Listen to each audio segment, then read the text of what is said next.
Thank you so much for allowing me to be here with you today. I'm so excited to be able to talk more about our new vanilla 5 ml. So to start off, we're going to talk about why there's nothing vanilla about our vanilla. We know that rose is considered the queen of essential oils, right? It's the most expensive product that you can get from dōTERRA. But have you ever wondered what the second most expensive is? Maybe Melissa, Jasmine Absolute. You'll be surprised, maybe not after Emily's talk this morning, that it's neither, right? And rose actually comes at a far, far distant second to our beautiful, pure vanilla planifolia CO2 Absolute. But if vanilla is so prevalent, right, you can pick it up off the shelf, why is the vanilla that dōTERRA sources so expensive? It is a long and complicated process, but we're here to give you a summary. First of all, real vanilla is not everywhere. The fake stuff is. Next time you go to the grocery store, pick up a carton of vanilla ice cream. Turn it over, run of the mill, right? Look at the ingredient deck. You actually won't find a smidge of vanilla in that vanilla ice cream. What you'll see is vanilla flavoring, maybe even natural vanilla flavoring. But what they're talking about is vanillin, not actual vanilla. Vanilla can be derived from a lot of different things. You can see here that on the bottom in our orange, we have synthetic vanilla. It comes from catechol, which is actually an organic toxic compound, and paper pulp.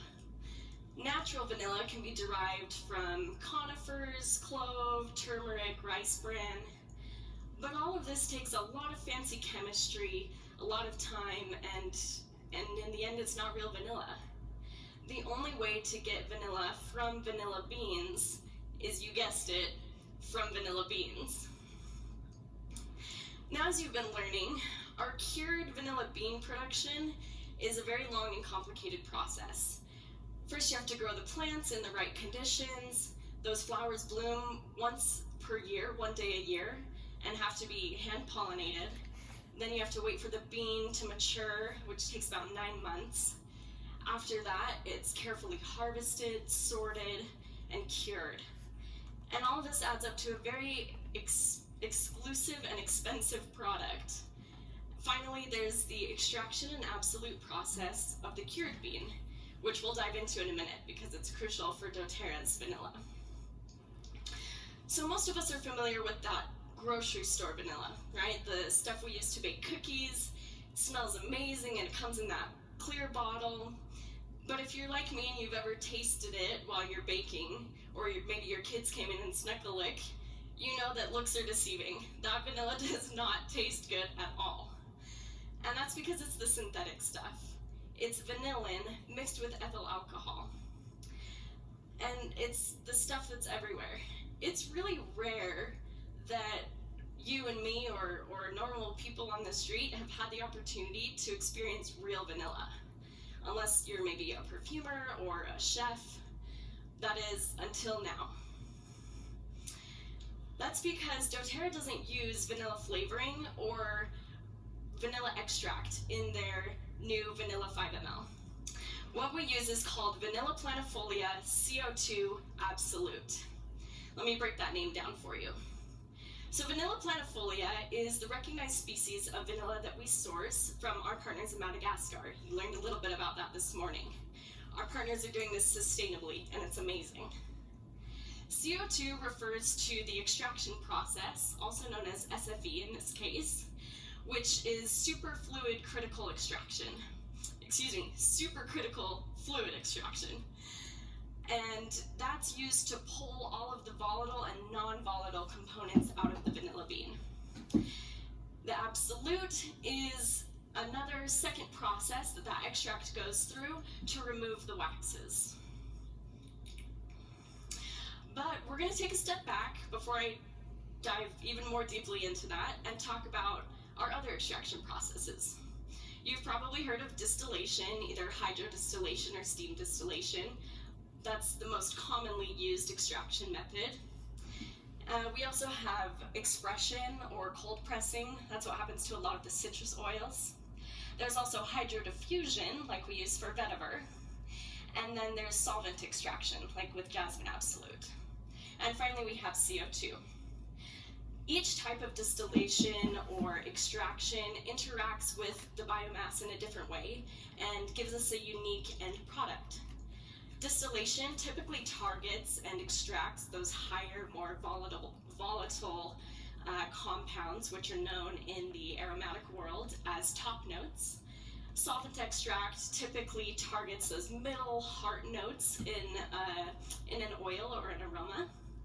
But the unique thing about CO2 extraction is that you can actually target the type of notes that you want the final product to have. So this is CO2 extraction equipment, and it looks a lot like just a bunch of tubes and drums and cylinders, but it's actually very finely tuned, high technology science. Now let's talk about CO2. What is CO2? CO2 is that gas that we all love in our soda. It makes it bubbly, fizzy. I love soda. But I don't love CO2 so much when it's coming out of the back of my car. It's that gas, right? However, under the right circumstances, CO2 can become something super, or supercritical, that is. So here we have a diagram of the phases that CO2 goes through: liquid, solid, gas. But you can see if we take it to just above 1,000 psi and at 31 degrees Celsius, it enters a state that's not quite liquid and it's not quite solid. It can pass through plant biomass just like a gas could, but it can also dissolve that same biomass like any other liquid solvent. It's not magic, but it's really cool science. So to produce our vanilla CO2 extract, our partner selects high-quality, aromatic, cured vanilla beans, which are harvested sustainably. Those cured beans are cut into fine pieces and then put into extraction vessels, which are basically very strong stainless steel containers. Those containers are loaded into the extraction equipment, and they're now ready for extraction. Liquid food-grade CO2 is brought up to its critical point, and then it is injected into those extraction vessels. As the supercritical CO2 passes through the chopped vanilla beans, it dissolves them, extracting all of the volatile and non-volatile components, including the lipid-soluble compounds, also known as waxes, but it leaves behind the fibrous parts of the ground beans. So then the supercritical fluid with the extracted vanilla flows into another tank called a separator. Here, the CO2 is reduced down to atmospheric pressure, which causes it to drop that vanilla, leaving you with a pure and clean vanilla extract. Finally, that CO2 is recaptured, cooled, and compressed, so it can be sent on through another extraction process. After the CO2 extraction process, the final phase is the absolute process. So we take that CO2 extract and we blend it with a natural alcohol, creating a homogeneous mixture. We send that through a cooling filtration system designed to solidify and remove those lipid-soluble compounds, or the waxes, as well as then we'll send it through a vacuum distillation to get rid of the alcohol. The product that's left is our vanilla planifolia CO2 Absolute, the highest quality aromatic vanilla produced today. This is a diagram of both steps in that process, and you can see there's a lot of intricate details and wording and things going on there, but believe me that every step is crucial to bringing you the highest quality vanilla. But all of this technology is amazing, but it lacks the heart and soul of the people who put so much time into growing those beans, harvesting them, curing them to perfection, carefully extracting it to bring you to your homes the highest quality vanilla in the world. Our hearts go out to them and we thank you. And that's the process, combining the highest quality bean with the most Advanced technology is how we're able to give you that vanilla straight into your homes. Thank you.